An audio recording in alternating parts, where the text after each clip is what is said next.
Hola, bienvenidos. Mi nombre es José Manuel López García.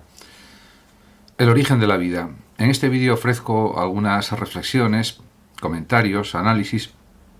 acerca de un libro muy famoso de Alexander Oparin titulado El origen de la vida, que fue publicado en el año 1938.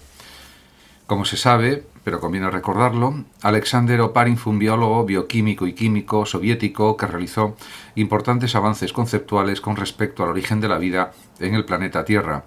Nació en Rusia en 1894 y murió también en Rusia en 1980.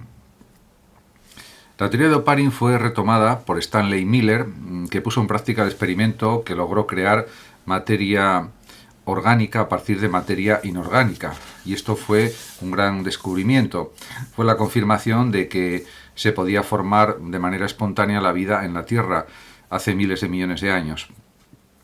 Además, como se sabe, la idea de Oparin y Haldane, que también fue muy estudiada y muy analizada, se basaba, que es otro tipo de experimento que él realizó Oparin, en que la atmósfera primitiva era muy diferente de la actual, entre otras cosas porque la energía abundaba en el planeta primigenio. Ambos, por tanto, Oparin y Haldane, propusieron que la aparición de la vida fue precedida por un largo periodo de lo que ellos denominaron evolución química, y que realmente es algo verdadero, es algo cierto, como después analizó la paleoantropología y como también estudiaron las ciencias que se dedican a estas cuestiones, fundamentalmente la antropología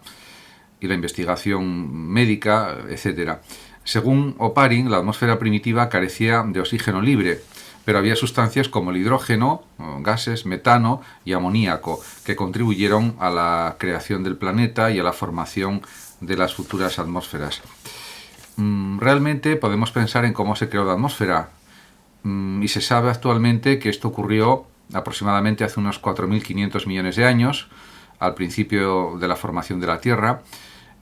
porque diríamos que nuestro planeta estaba muy activo geológicamente, y al haber tantísimas emanaciones volcánicas se formó una especie de atmósfera primitiva que en su mayoría se sabe que estaba compuesta por vapor de agua, dióxido de carbono, azufre y nitrógeno.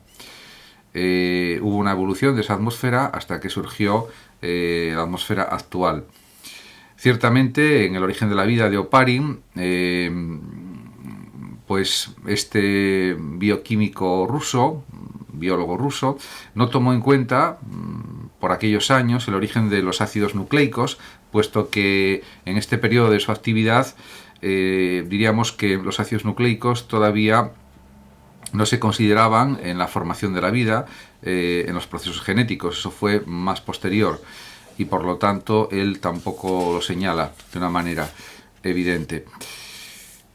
Por otra parte, en la primera parte del libro, El origen de la vida, Oparin se dedica a analizar distintas teorías de la India, de otras épocas históricas, en relación con el origen de los fenómenos vitales. Y también se fija, por ejemplo, en las explicaciones científicas materialistas del origen de la vida de Engels, de Marx y de otros filósofos. Pero, además, Oparin dice literalmente que la vida no es más que una forma especial de existencia de la materia, que se origina y se destruye de acuerdo con determinadas leyes.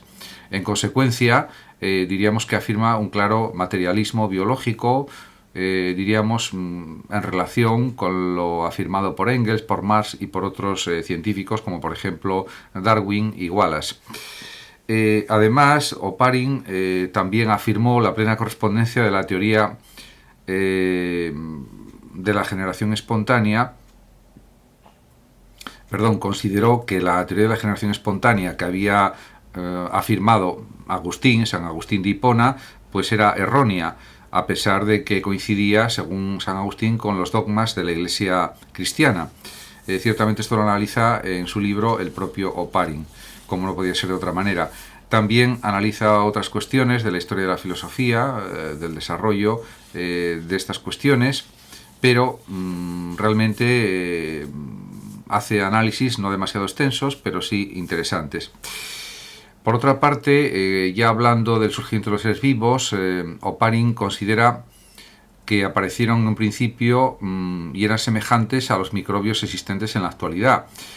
Más adelante su estructura interna se fue complicando y se formaron los seres vivos unicelulares. Posteriormente, en el agua o en las aguas del océano primitivo se formaron seres vivos integrados por muchas células.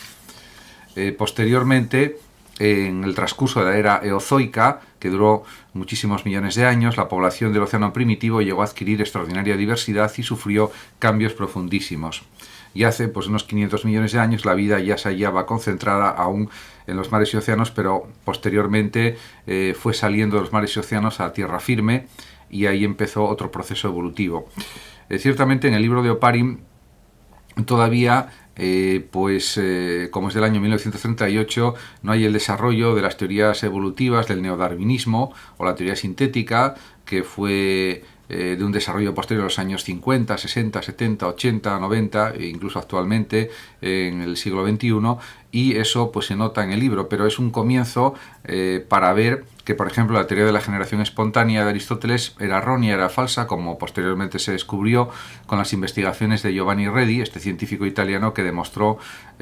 con experimentos que no era posible la generación espontánea y que tenía una explicación de tipo racional, de tipo materialista, de tipo químico y biológico para entender cómo surgía la vida. En este sentido, diríamos que Oparin tuvo una gran relevancia porque fue uno de los primeros grandes biólogos científicos que insistió en la investigación materialista de los fenómenos de la vida, y en este sentido acertó en muchísimas cuestiones. Se separó los periodos geológicos, el surgimiento de cada tipo de vida, de los reptiles, de otros tipos de animales, de peces, etc., y distribuyó secuencias temporales para el surgimiento de los distintos tipos de seres vivos. Ciertamente, cuando Oparin trató el tema del surgimiento de los homínidos, no acertó plenamente porque hablaba de hace 1 millón de años, cuando actualmente se sabe que el surgimiento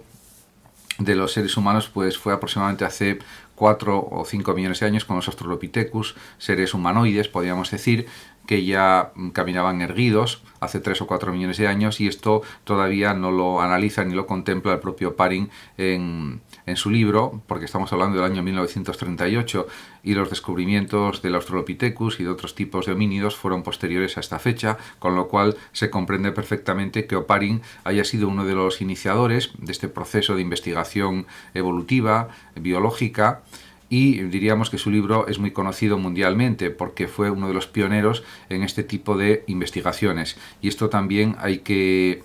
valorar, que tiene un gran mérito, y eso nadie se lo discute. Realmente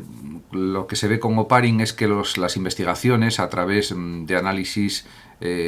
basados en las investigaciones bioquímicas, biológicas y químicas son lo más importante para descubrir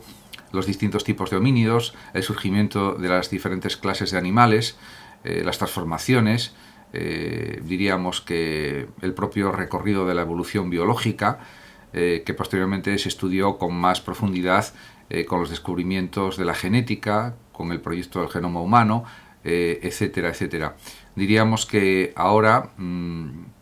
lo que va a venir a continuación en el ámbito de las investigaciones antropológicas en relación con la vida,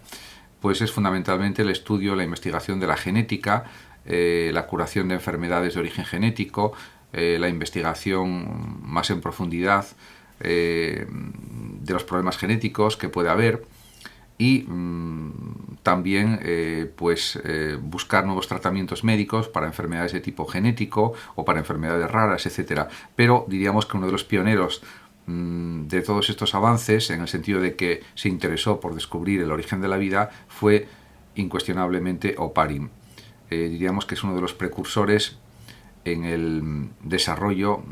del conocimiento acerca del origen de la vida, y esto realmente fue muy significativo y abrió un camino a otros muchísimos investigadores que se dedicaron a esta tarea apasionante de descubrir el origen de la vida. Muchas gracias a todos por su atención y hasta mi próximo vídeo. Saludos también a los oyentes de Radio Sofando de México y hasta siempre. El que lo desee puede compartir este vídeo, darle me gusta o simplemente suscribirse a mi canal.